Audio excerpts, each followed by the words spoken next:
Welcome back to another episode of Topics and Tea with your girl. Now I don't know why I'm liking to do my videos in the car now, but I'm on my way. I'm about to go to the barbershop to get me a fresh cut.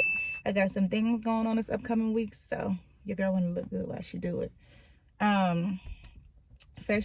Fresh face. Y'all know I'm barely on here. If I have makeup on, I gotta be going somewhere. But I'm up here today just talking about, as you can tell by the title, your girl has been celibate for almost 4 years. I'm 6 months away from my 4-year mark. Kudos to me. I'm so proud of me because it's been a journey, and I've spoke about this topic before. I've spoke about, I believe I posted a video when I hit a year. I want to say I posted another video when I hit 2 years. I didn't do 3 years because I wasn't on social media. So your sister's 6 months to 4. So I was like, let me just give them an update because last year I took a break from dating. Like, I wasn't dating anybody. I wasn't trying to, get out there and really see what's going on. And I said that I was going to start in 2025 to see, what has happened. But I'm feeling like 2026 because it doesn't make sense for me. Like,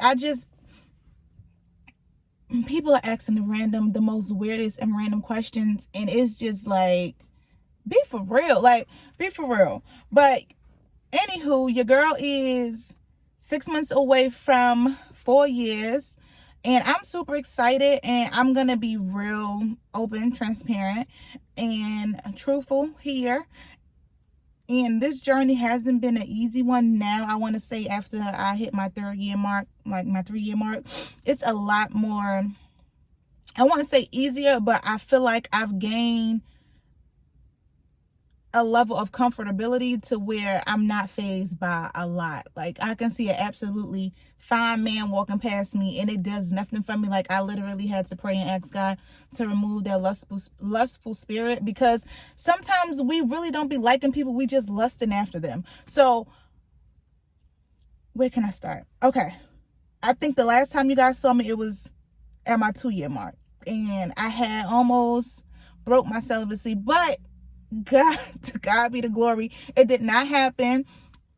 I've learned my limits. Now I know, like, if I am drinking and I'm out with somebody, or at that time I was dating somebody, if I'm dating somebody and we're out, I know that I only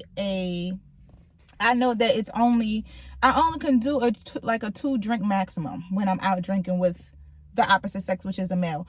But like I said, it didn't happen. But now, like, it's just trial and error. Like, you really have to know your why. So if this is a journey that you're looking to embark on and you're looking to pursue, you have to know why you're doing it. If you're just doing it just to see how long you can go without it, it's not going to work, because you don't really have a why. You're just doing it to see if it's possible. For me, it was deeper, and I'm not saying that you can't just do it to really get some sense of discipline and obedience. For me, it was spiritual. I know what God told me. He's given me a lot of grace in areas that I shouldn't even have grace in. So when he told me, like, okay, the next person that you go into a covenant with, it needs to be your husband, I was like, okay, because when I had my son, I went through a horrible postpartum. I want to say year 2021. I wasn't outside just sleeping with multiple people. I was having a good time. 2021 was a great year for me. I had a blast. But I was just doing too much. Outside drinking, outside partying, outside just having a time. And I feel like God gave me a lot of grace. He's given me a lot of grace. So when he said to me, like, all right, that's enough, because even God's grace, even his grace has limits. Like, he's not going to continue to keep giving you grace. He's going to take his hand up off it, and he's going to let you do what you want to do. And whatever the outcome is from you doing whatever it is that you wanted to do, you have to suffer the consequences.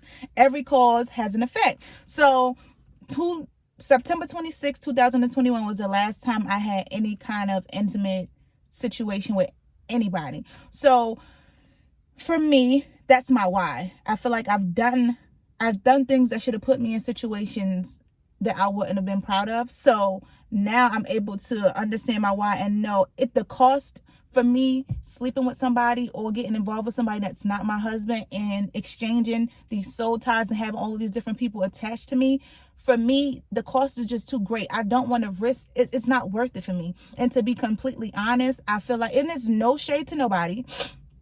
No shade to nobody that I was in a relationship, like no shade. But I feel like I haven't met my person that God had for me to have me experience the highest level of intimacy. I don't feel like I've met my person. So I feel like I'm not missing out on much because it wasn't as great. The last, I want to say from 2016 to probably 2020, I was drunk half of the times. Most of the time that I was being intimate, I was drunk. So if I got to be drunk doing it to enjoy it, that's a little bit of a problem. So I don't feel like I've met that person that should have unlocked, like, Pandora's box and just allowed the floodgates to be open and for me to have the best time and just be, just be myself. I feel like I've had good moments, but it's just not worth adding bodies and continuously attaching people to me and creating these soul ties for nothing. It's just not worth it to me. And also, I feel like when you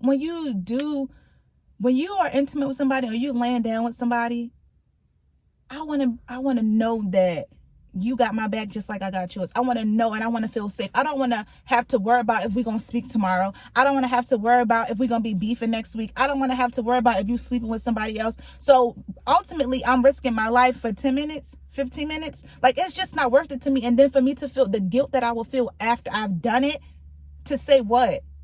It just don't make sense to me. But I am implementing different things that has helped me along this journey. One, as I told you guys, if I'm dating somebody, there's a 2-drink maximum. If we're going out, 2-drink maximum. I'm not coming to your house when it's dark outside to Netflix and chill. I'm not doing it, because what Netflix and chill does is create a space for us to be open and soft and get real close together. Depending on what we're watching, then things can happen if it's dark outside, because what else are we doing? So I'm not going to your house. You're not coming to my house to Netflix and chill. I don't allow people to come to my house at all, because I feel like my house is my safe space. That's where I feel comfortable. That's where I feel the safest. So no, you can't come to my house, because the type of energy that people bring into your home is very important. And I don't want people just dropping off any kind of spirits or energies in my house. So no, you can't come to my house if we're dating. I'm not kissing you. Kissing is off limits for me, because I know that leads to things. And again, kissing has never been something that I've craved or I've enjoyed. Again, I don't think I've met my person that has unlocked that part of me. So kissing is not something that I enjoy anyway. So it's easy for me to say I can do without it. I don't mind holding hands. Us going out to like a lounge or a brunch or something, that's cool. But me dancing up on you like we at a riding party, that's what we call it back home, like we at a riding party, I'm not about to do that.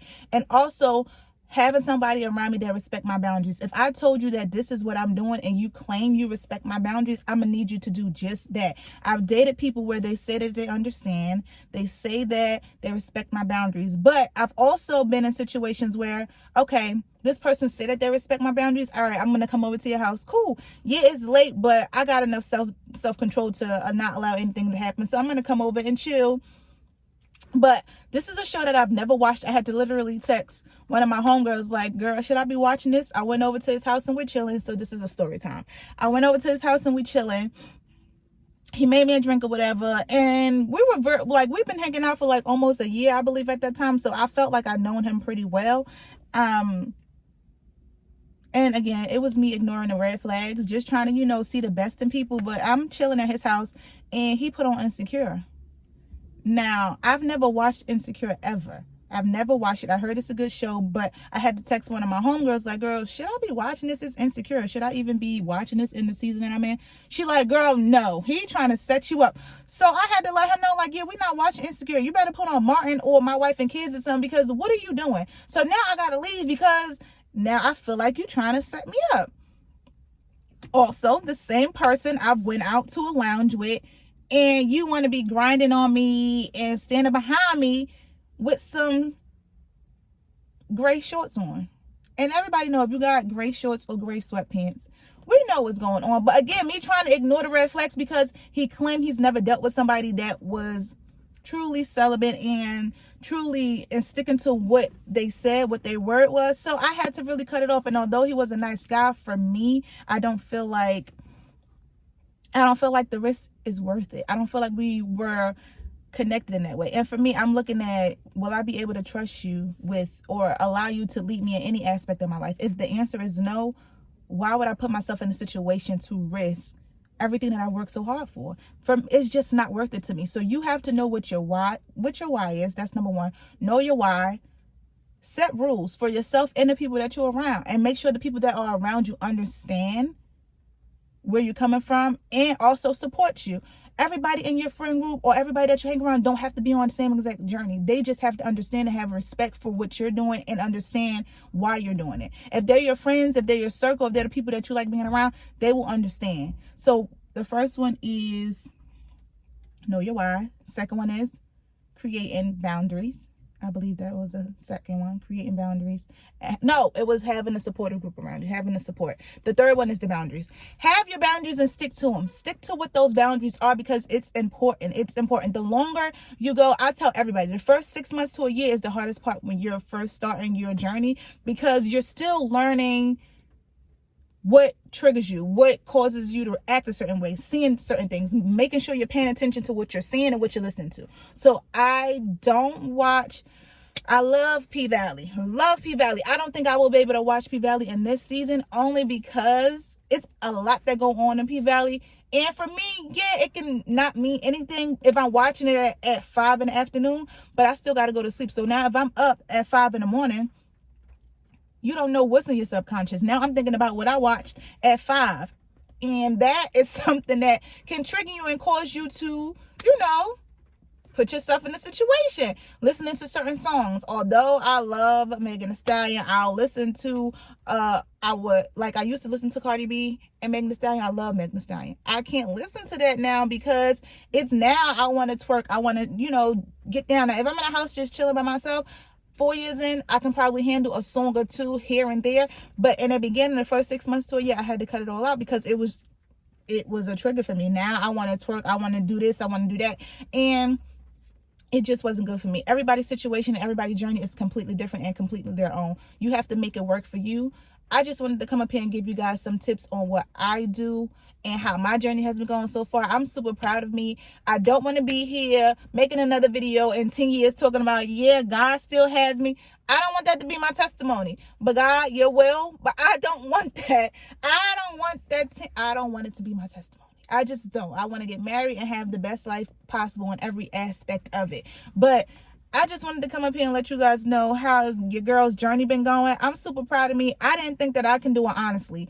But look at me 4 years later. God said, I'm about to blow your mind. Like 4 years later, your girl is she's still going strong. And when I tell you, I can see a handsome man and let him know, like, you're very handsome, and keep it pushing and have no reaction to it, because that's just what it is. You're handsome and I'm gonna keep it pushing. I have nothing to come behind it. But some men don't know how to take that. So watch who you say certain things to, because some people saying you're handsome or saying you're beautiful, that's an open door to doing whatever, however, or trying to get to number, or trying to do other things. So just be mindful what you say, how you say it, what you watching, what you putting in your mind through your eyes and then through your ears. Please be mindful of that, and it will make a world of a difference. I'll say this: try to go out any secular music for 30 days. If you're on this journey and you're new, try to go without any secular music for 30 days, right? And then try to go back to it after 30 days and see how you feel. I got that from Jackie Hill Perry almost 2 years ago. I was listening to her on our podcast, The Basement by Tim Ross. And I didn't listen to secular music for 30 days and tried to go back to it. Baby, even when I say I go to different lounges here in Georgia, and I'm like, honey, I got to go home. I got to go home, because it's like pop this, shake this. Now, it's nothing wrong with that. And live your best life. Like, when I tell you, I used to get down I used to have a blast. But for me, in this season that I'm in right now, I just can't do it. I'm not judging nobody. I have no room to judge, because I still like to hang out with my family, my friends. I just know now is limitations to it. So just know your why. Have the support around you. Create your boundaries. And pay attention to what you're watching and what you're listening to. That will make a world of a difference. And then, just to let you guys know, God did. I'm telling you, he up to something, but he better listen. He better make something work. I didn't have to throw all my toys away, and me and my girl Rosa was locked in. Okay? I had to throw everything away the beginning of last year. So sis is out here cold turkey, like just making it happen. But listen, I know a lot of people struggle with masturbation, and that is something that it takes time, but you can do it. If y'all have any questions or any other topics that you want me to talk about, please comment down below, and I'll definitely be up to talking about them. And nobody told you, remember you guys, you are appreciated. Peace and love.